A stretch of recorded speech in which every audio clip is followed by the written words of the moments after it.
This is lecture 55E in the series The ABCs of Communism that supplements chapter 58, which will be in volume 3 of next year's 2018 edition. And this is on the Imperial Feudalism in China through the Shan Rebellion. And what you're looking at there is the first empire map that we stopped on in the last lecture, so that by 221 BC we have the unification of all of the warring kingdoms in China. And so it's kind of interesting to stop and think that in 221 BC Europe was still an extremely primitive place. But by the time that this lecture finishes, we're going to be up at the end of the 700s AD, and Europe still is a very primitive place. In all these cases, the Europeans think the world is flat, that they are the center of it, and at any rate, of course, well, these are just kind of interesting contrasts I thought I would make to place you in time and space. Now, the periodization of the Chinese Empire under Imperial Feudalism has three sub-periods: early, middle, and late. The major events of the early sub-period include the Qin unification of China and their replacement by the Han, the first split followed by the Jin unification and the loss of North China. And that's where we're going to stop in this particular lecture, but what will come after that is the Sui unification, and their supplementation marked the middle sub-period of the Tang, the second split, and the Song unification. And finally, the late sub-period will be discussed in later lectures, including the Yuan, Ming, and Qing dynasties. So, with regard to this early sub-period, sometimes I think of it as the Romantic years. It's the beginning of China's first imperial sub-period, and it begins with the reign of the first Qin emperor, whose name was Qin Shi Huang. It lasted only 15 years. From Xinyang, close to modern Xi'an, he managed to reorganize the old six enemy kingdoms using legalism to guide his government's policies. Now, legalism emphasized strict adherence to a written legal code. China's emperor presided over an effective program of cleansing the new nation of the old ideology and preparing the infrastructure of a new federal system. Consequently, the emperor made many enemies who undertook a coup against him, although not against the basic principles of his government. Now, these included the unification of the legal code, development of the written language, standardization of measurements, and a federal currency. Now, even the length of axles for carts, for example, needed to match ruts in the roads were standardized to facilitate the new emphasis on interregional trade.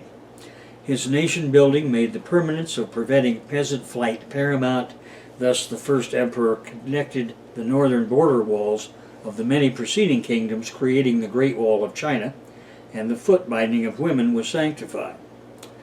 Now, I have a section called Castrating the Bureaucracy. Scholar officials, or scholar gentlemen as they were called, were civil servants appointed by the emperor as the bureaucratic corps needed to handle daily governance. Eventually there would be 2 million of them. Now, talented young men were selected through an elaborate process of imperial examinations. They had to demonstrate skill at calligraphy and had to know Confucian philosophy.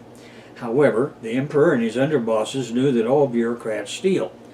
So the practice of castrating such men that had begun long before, here and there, became national policy. And of course, under the emperor, the Confucianism was replaced with legalism. The idea being that such eunuchs would be unable to pass on their wealth to their children and thus create their own competition for the bosses. Now, all of this was undone by the assassination of the first emperor. During the 15-year duration of the first emperor's rule, the infrastructure of China was built. Then Emperor Qin Shi Huang, who could not be defeated militarily, was undone by assassination, poisoned by the consumption of mercury. His enemies, led by Cheng Yu, and in combine with the poor peasant leader Liu Bang, seized the reins of power. His government transformed to favor the Kus, and in 206 BC they captured and sacked the capital and created their own dynasty.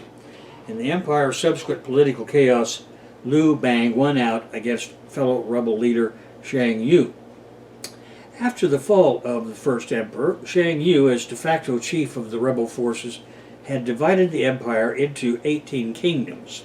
Liu Bang had been forced to accept the poor and remote Bashu region, consisting of parts of present-day Sichuan and Chongqing, under the title King of Han. In 207 BC, Liu Bang broke out with his army and conquered the three Qins, starting a civil war known as the Chu-Han contention for supremacy over China. And in 202 BC, Liu Bang emerged victorious following the Battle of Gaixia.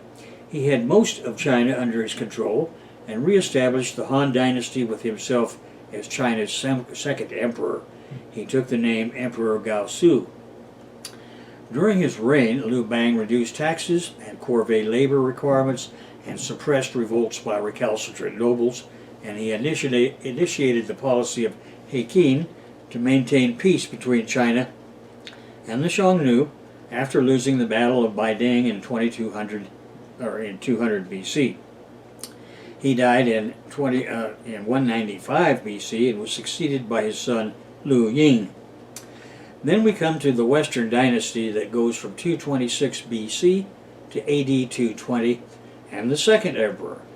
The Western Han dynasty was founded by Liu Bang, who had emerged victorious in the civil war that followed the collapse of the first empire of Qin Shi Huang.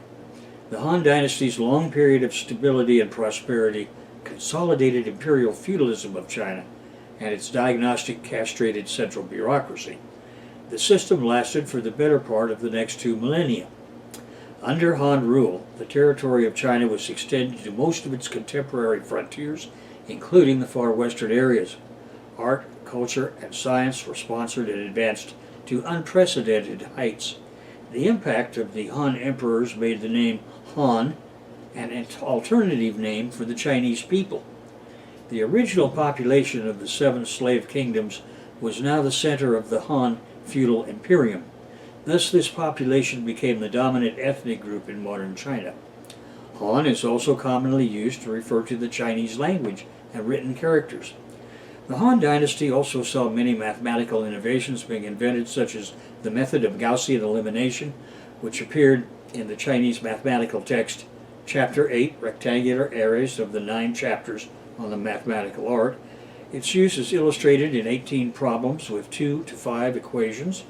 The first reference to the book is dated more than 1,500 years before the Europeans came up with the method in the AD 1700s. Now, the fifth emperor was Emperor Wen of Han, and he lived between 202 and 157 BC. He was the fifth emperor of the Han dynasty, and his personal name was Liu Heng, born as a son of Emperor Gao of Han and consort Bo, later the Empress Dowager Lu. When Emperor Gao suppressed the rebellion of Dai, D-A-I, he made Liu Heng Prince of Dai. Lu was hated by the eunuch bureaucracy at court, for she had taken great pleasure in overseeing their castration and the feeding of their genitalia to her many ponds of goldfish. After the Empress Dowager's death, the court eunuchs killed all of her formerly powerful clan. In their place, the eunuchs promoted the Prince of Dai as the emperor. He took the name of Wen. His mother, the consort Bo, had no powerful relatives, and her reputation and that of her humble family was for kindness and thoughtfulness. So the fifth emperor's reign was one of political stability. Emperor Wen consulted with his consigliere ministers on affairs of state and economy, and his Taoist wife, the Empress Do, joined him in avoiding excessive expenditures, thus reducing the property tax burden on the great estates of the land. So those warehouses were so full of grain that some of it was left to rot. Accordingly, when the time came, the great families agreed to elevate his grandson to be the Emperor Wu, W-U. In a move of lasting importance, in 165 BC, Emperor Wen institutionalized the recruitment to the civil service through the examinations begun by the first emperor.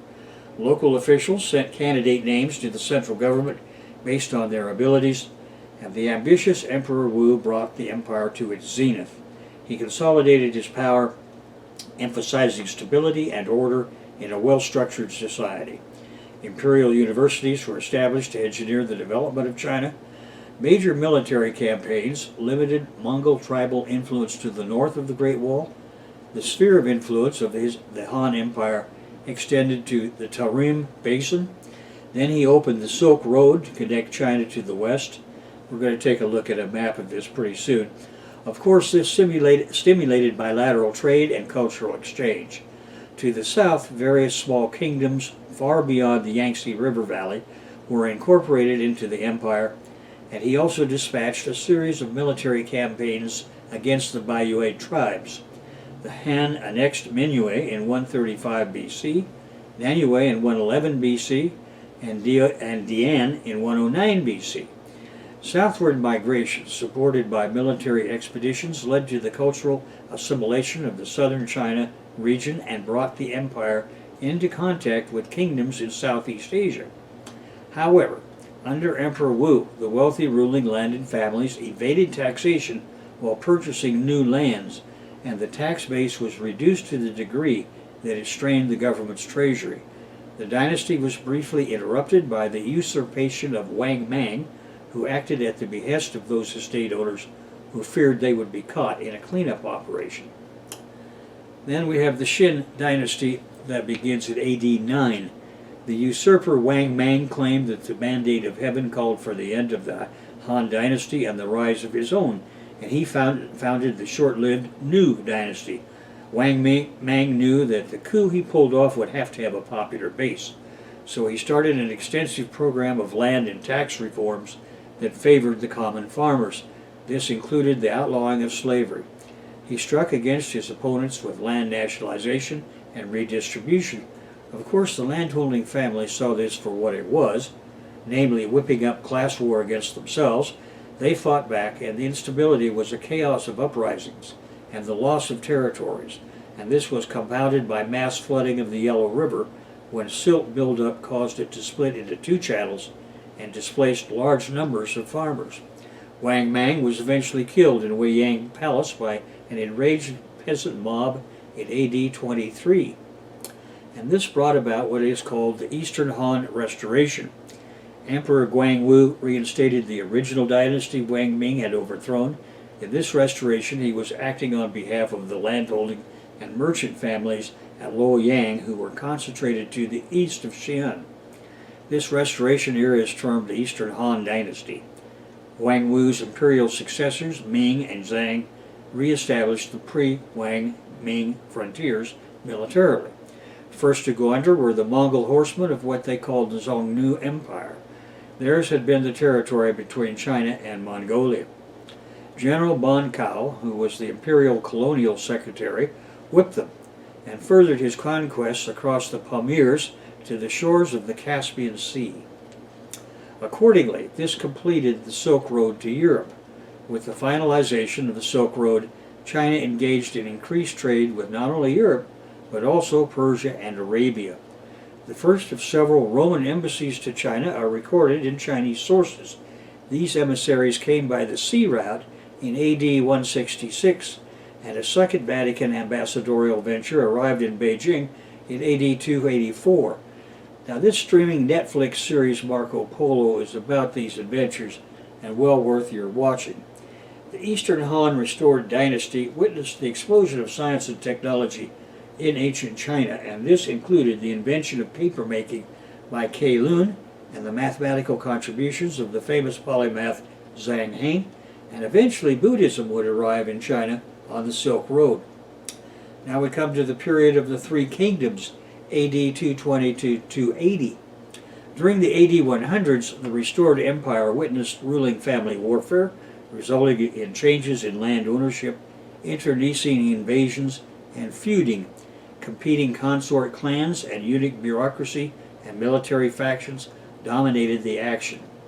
In AD 184, the Yellow Turban Rebellion ushers in an era of warlords.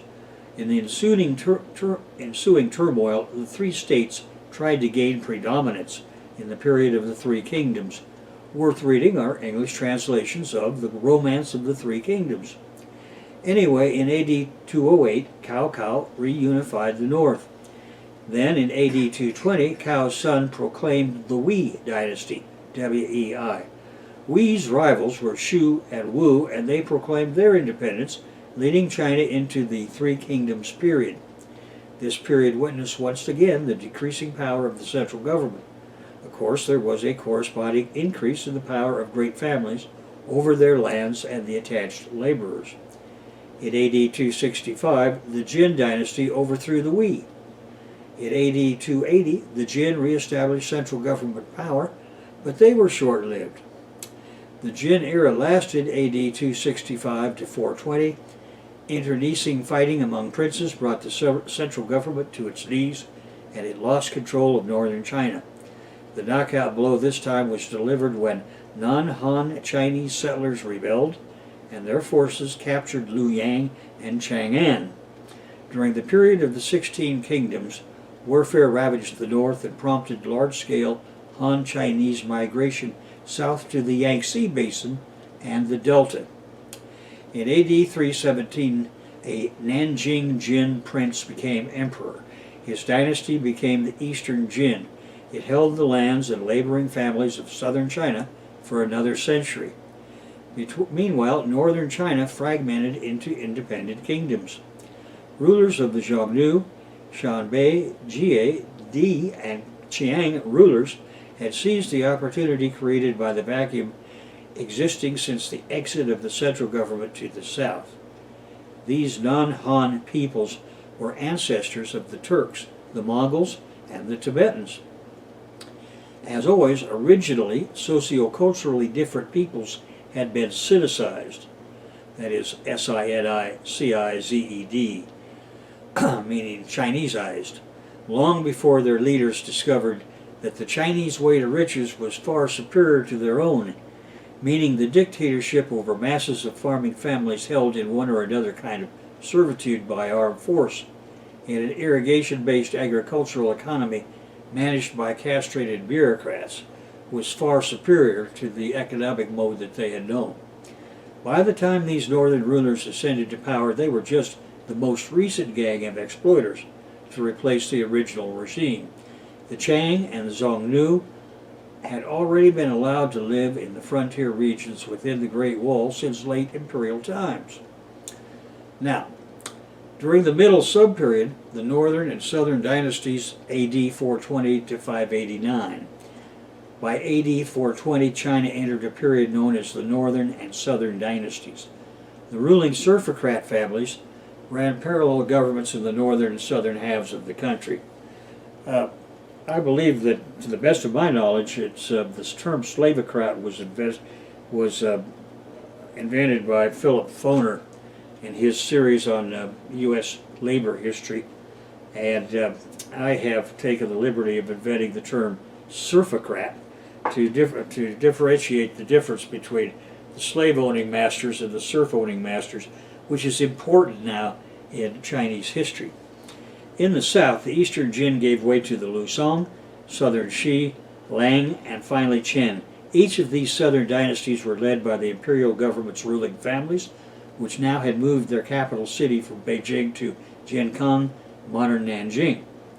In AD 439 in the north, the last of the 16 kingdoms went under when the northern Wu kingdom of the Shan seized northern China. The northern Wu eventually split into the eastern and western Wu, which then became the northern Qi and northern Zhou. Chinese who had married into Shanbei families dominated these regimes. Now, comment on the role of ideology. Buddhism spread throughout China. Buddhism had come from South Asia along the Silk Road. When we take a look at the map, you're going to see that there were several different roads that led up to, or highways that led up to the Silk Road, and it was along this that these Buddhist priests moved first. After adapting to Chinese feudalism, Buddhism became a religion of the agrarian serfocrat masters that preached fatalism in this life and reward in an afterlife. Part of the price of common farmer acceptance of feudal master discipline was the Buddhist preaching of ruling boss kindness as part of the social compact. Consequently, there were fierce debates about whether Buddhism should be allowed at all. In southern China, the central government oversaw controlled discussions that were held frequently within the royal court by its eunuch administrators and representatives of the landed nobility. Towards the end of the southern and northern serfocrat government's era, Buddhists and Taoists compromised and agreed to live and let live. Then we have the Sui dynasty, AD 589 to 618. Sui is S-U-I. In AD 589, the Sui dynasty united China again, ending a prolonged period of division in Chinese history. The Sui dynasty, which lasted 29 years and witnessed the reigns of 3 emperors, played a role more important than its length of existence would suggest.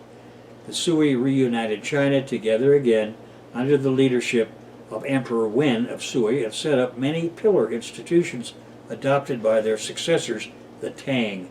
These included the government system of 3 departments and 6 ministries, standardized coinage, improved defense, expansion of the Great Wall, and official support for Buddhism. And now we come to the key dynasty we're going to discuss in this lecture, and that is the Tang dynasty that lasts from AD 618 through 907, with one important interruption. In AD 618, on the 18th of June, the Tang dynasty was founded by Emperor Gaozu, G-A-O-Z-U. The Tang dynasty was a political and cultural high point in the history of Imperial China. The empire reached its greatest size before the Manchu Qing dynasty. Tang China became the center of East Asia, which is to say the center of the world.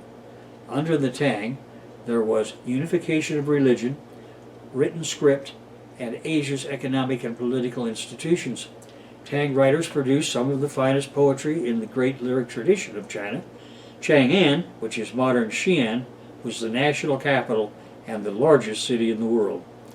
The second Tang emperor, Taizong, T-A-I-Z-O-N-G, was one of the greatest emperors in Chinese history. He laid the foundation for the dynasty to flourish for centuries beyond his reign. Combined military conquests and diplomatic maneuvers eliminated threats from all quarters. These included the nomadic tribes and neighboring kingdoms.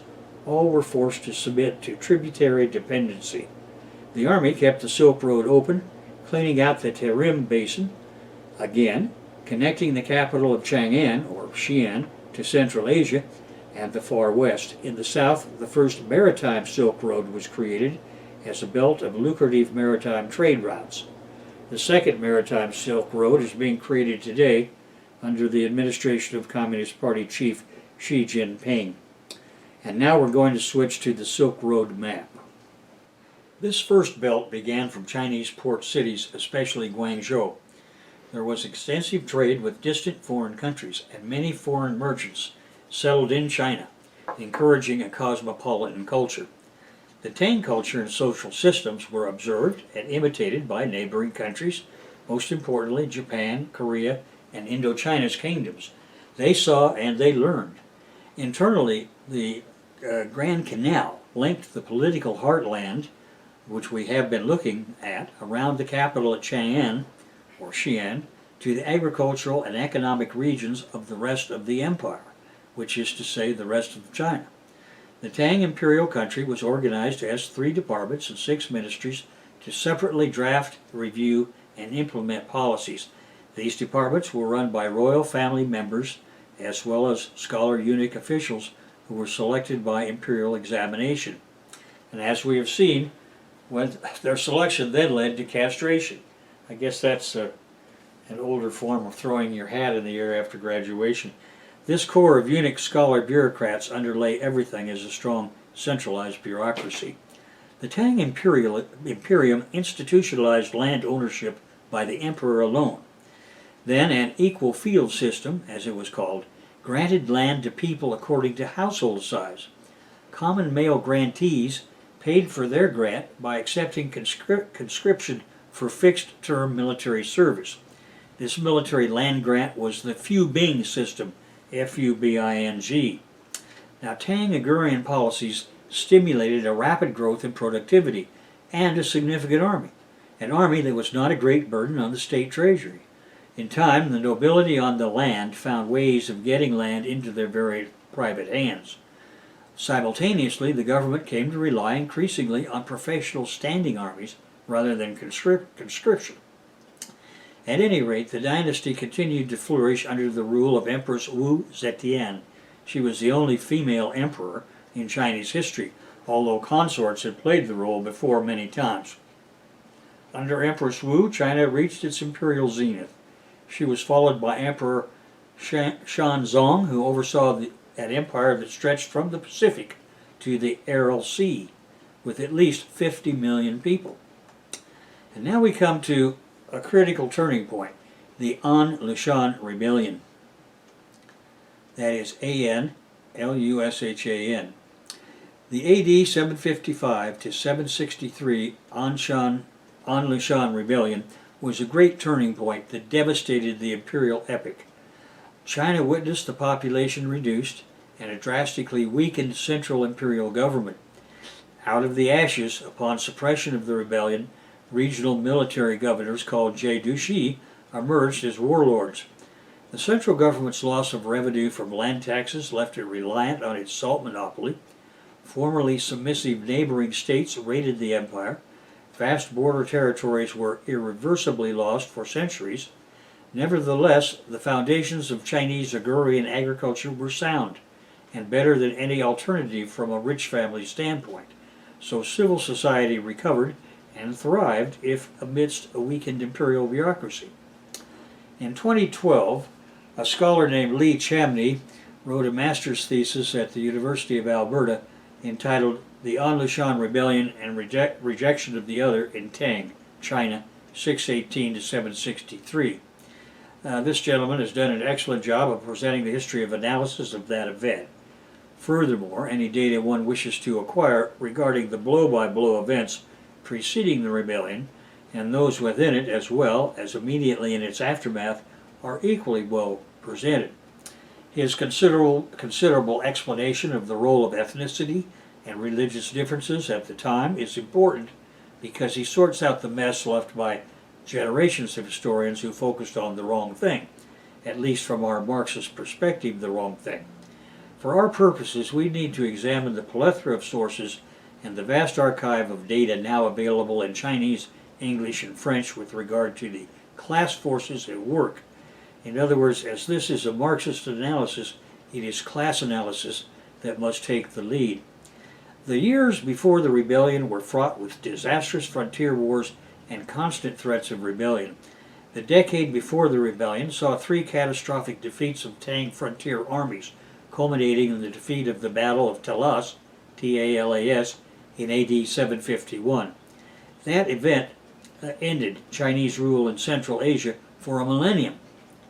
There were also very severe internal ruptures in the Tang Empire during this period. However, what was happening in China before, during, and after the An-Lushan Rebellion was the Asian emergence of the bourgeoisie, at first as a mercantile capitalist class, and then as a class that evolved into true capitalism of the industrial variety. We shall begin with the emergent bourgeois order and the Silk Road bourgeoisie. The Silk Road that you're looking at on the map was an ancient network of trade routes that extended across Europe and Asia, linking China to Rome. The Silk Road flourished for 3,000 years, from 1500 BC to AD 1500. Initially, it was little more than a nomadic track. After China's unification in 221 BC, the imperial regimes began converting the track into a true highway. New and improved, it then extended from China through Central Asia to the Caspian and Black Seas. It was protected from marauders by mountains to the north and mountains to the south. As a central corridor, it consisted of a broad desert punctuated by oases. Along the way, some of these oases that had supported Pony Express-style settlements evolved. By the time of the 5th emperor, they became great cities with 250,000 inhabitants. Most importantly for our purposes, they were the Asian equivalents of northern Germany, Benelux, France, and London. That is the physical residence of the bourgeoisie. That is the home of the class emerging between the 2 great divisions of society. The first was the mass of farmers whose wages were determined by the common denominator of what it cost to maintain the slave class, or the serf class, and the second being the ruling great landowning families and their government of 1 million castrated bureaucrats and their labor overseers. Silk was a relatively small portion of the trade along the Silk Road. From China, caravans transported furs, ceramics, cinnamon bark, rhubarb, and bronze weapons. In exchange, Europe sent caravans of gold, precious metals, and stones to purchase these items. The Europeans had little to offer the Chinese they did not already manufacture, except for British woolen goods, semi-manufactured textiles, ivory, coral, as well as idiosyncratic goods, and these all traveled eastward. The oasis towns that had made the overland journey possible became important trading posts. These evolved into commercial centers where caravans would take on fresh animals, goods, and merchants. These centers became cities that prospered with social classes of merchants and traders making large profits on the goods that were bought and sold. Many traders sold their loads to middlemen who would make the final transaction further down the line. Very few caravans, including people, animals, and goods they transported, would complete the entire route. Instead, goods passed through an intricate exchange network of middlemen. Middle businessmen were not just parasites like U.S. medical supply companies, getting in between the single-paying regime and the medical profession. Silk Road business middlemen had to contend not only with the usual concerns of supply and demand, but also sandstorms, ice storms, thieves, and feudal warlords. The AD 755 to 763 on the Shan Rebellion was a great turning point that devastated the imperial epic of prosperity, and as we've seen, China witnessed its population reduced and a drastically weakened central imperial government, and out of the ashes upon suppression of the rebellion came the military governors who emerged as warlords. The central government's loss of revenue from land taxes had left it reliant on a salt monopoly, and formerly submissive neighboring states raided the empire. Vast border territories were irreversibly lost for centuries. Nevertheless, the foundations of the Chinese agrarian agriculture were sound, and from the standpoint of the ruling rich families, better than any alternative. So, traveling along the Silk Road was very difficult and extremely dangerous. Dry deserts with no water for miles and mountain passes with avalanches, heavy snow, and spring flooding made the road perilous at all times of the year, and bandits lay in wait to rob travelers. So to protect themselves, traders often traveled in large groups. Traders often used camels to travel the Silk Road and carry their goods from one place to another. Camels could travel a long distance without water. But horses were needed too, because camels cannot carry heavy goods over the mountains and across the deserts. Raw materials like lumber came in horse-drawn wagons. Camels were used primarily to transport small luxury goods such as silk and porcelain. Traders tried to carry their monetary wealth in commonly recognized golden coin form and precious and semi-precious stones. The Silk Road was a highway of economic and cultural interaction, but it was not a single road. Rather, it was a network of roads connecting the Mediterranean world to the Chinese capital of Chang'an, which I think you can see pretty clearly on that map. Leaving China, it crossed the Taklamakan Desert, the Pamir Mountains, and the grasslands of Central Asia, ran into Persia, and then divided into branches. Some branch roads led to the northern Eurasian steppes, and others to India. Now, in your map there, you're going to see that in heavy red you have the Silk Road. The branch roads are shown in a lighter, slightly different shade of red. And you want to note especially those that are coming up to the Silk Road from India, because it's along here that these Buddhist priests are eventually going to come.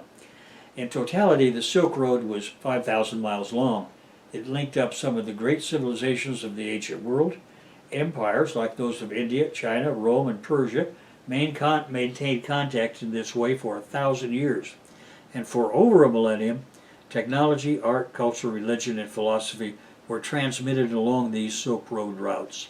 Exchanges between China and the Mediterranean area also prospered via the Parthian Empire. During the early centuries, silk was one of the most precious commodities.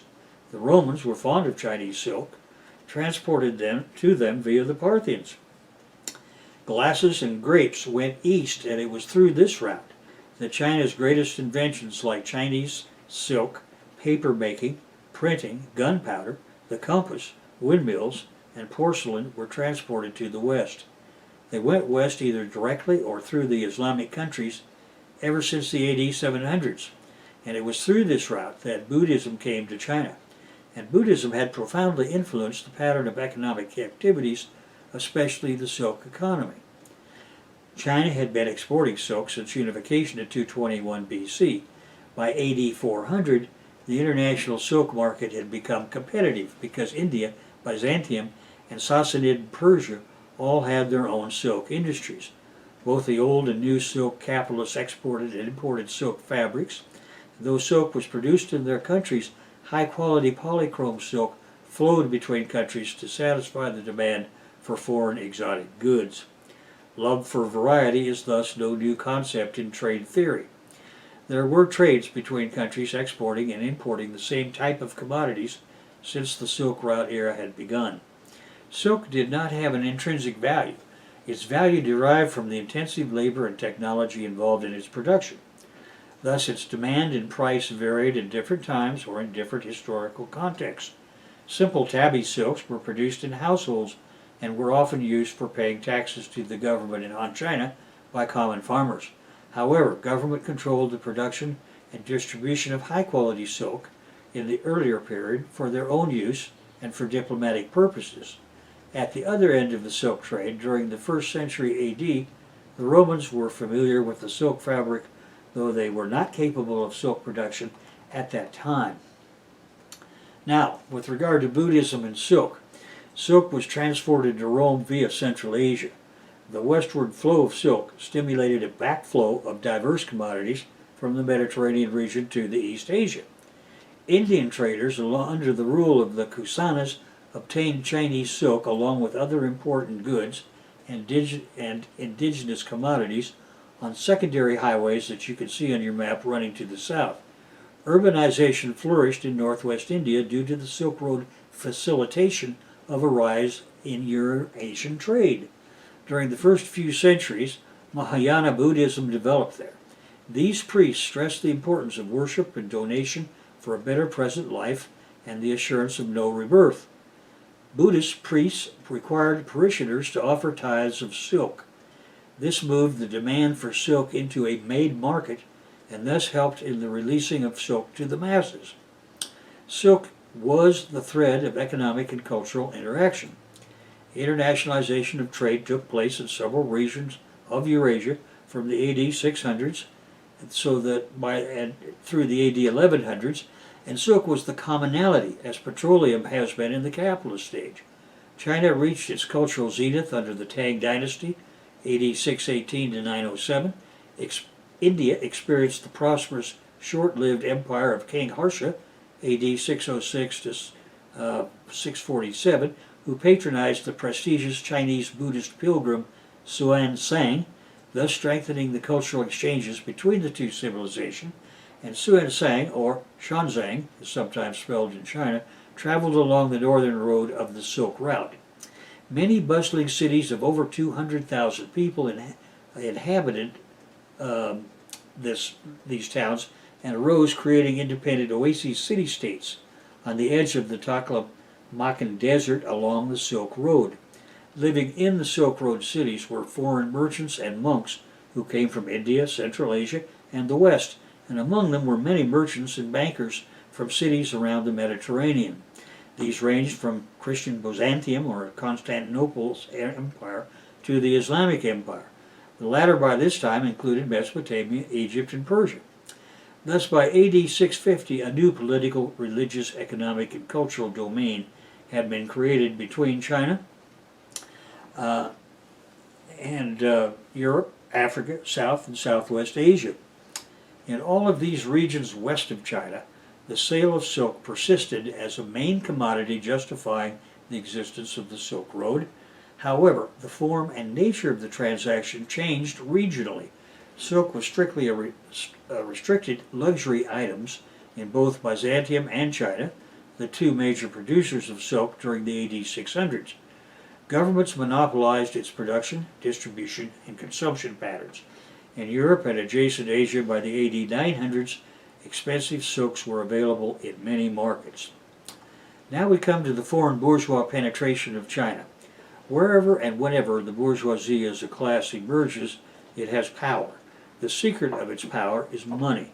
That money capital is always initially acquired from mercantilism. Mercantile capitalism always evolves into true capitalism, where money comes from the surplus value created by labor paid hourly or daily. The study of silk and the Silk Road is thus not just a model of early globalization. For us, it should be the study of Asian mercantile capitalism's origins, including its spread into feudal China. By AD 700, there had been a de facto deregulation of this market at both ends, because the activity of the bourgeoisie along the Silk Road could no longer be contained or even effectively policed. The structure of national silk economies depended on the culture and religion of different civilizations. Silk was the most common form of wealth in China, India, and the Central Asian countries.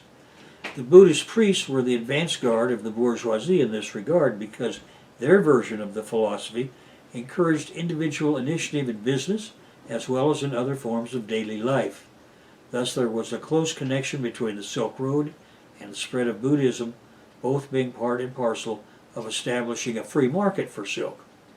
Similarly, Christianity, prevalent in Western Europe, also helped in the expansion of the silk market.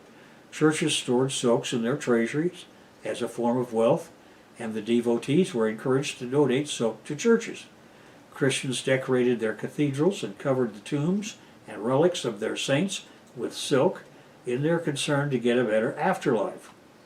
In the Islamic society, merchants enjoyed a high status, and among them the most prestigious were the textile merchants. The Islamic Empire rose as another center of silk culture and served as both a block and a link between the earlier two domains. However, in feudal China, the bourgeoisie as a class were despised by the masters and mistresses of the mass of farmers held in servitude. Every form of discrimination they could devise against the mercantile class was institutionalized. Why was this so? Because the lords and ladies always faced the necessity of going to the mercantile bankers for loans for everything, from investments they wanted to make to cash to cover their cost of living. Before the bourgeoisie, they had been able to arrange credit with the nobles whose terms were lenient as far as repayment was assured because of the squeeze on the farmers was a certainty. Now nobles wanted their cash for financing caravans and small commodity producing factories, and they demanded pricey terms from masters and mistresses for agrarian loans. In China, these bourgeoisie had arrived with money, and for the most part they were foreign. This lent itself to the jingoism that is common with the arrival of foreigners everywhere. Ireland is the example most historically notable to most of us. Those Scotsmen and their allies who settled in the 5 northern counties came with their own religion and capital. They became the easy target for the Irish caps that could isolate them in propaganda. The foreigners in China became the targets of General An Lushan for the same reason, and initially he had support from the great families who despised the bourgeois class and its bankers. So now we're going to turn to the final map of what China looks like after the revolt of the Shan was finally put down in AD 763. And the Tang were nominally restored and China girded for another round of serfocrat empire building. Now you'll take a look at this empire in light purple there, you're going to see that when the Anshan Rebellion was over in AD 763, it was going to take a while to put together the original Tang Empire, but this is what China looked like at that particular period of time.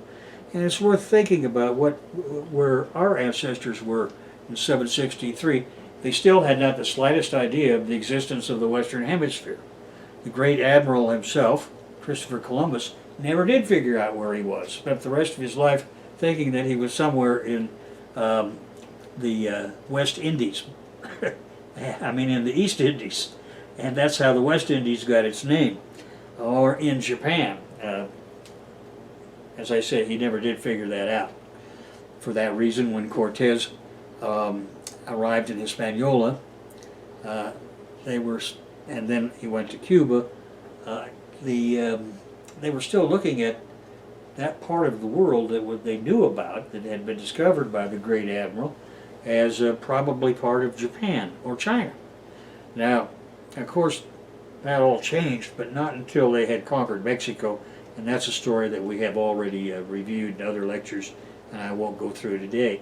So, the point I'm trying to make here is that this reconstituted empire that we're going to be talking about more later in the next lecture, which will take us up to modern times, the reconstituted empire that begins in AD 763 with the defeat of the Shan rebellion, which was essentially a rebellion against the foreign bourgeois elements that had been coming into China, occurred at a time when in Europe everything was still in extremely primitive form, and it was going to be many hundreds of years before it was even discovered that there was a new world or a Western Hemisphere, before it was discovered that the world wasn't flat and that the Mediterranean wasn't the center of it.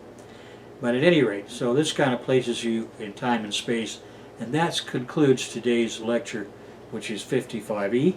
Next time, in 55F, we're going to take it right up to the time of the collapse of the old order, of the empire itself, and then the years between that and the formation of the Chinese Communist Party, where Lenin saves China.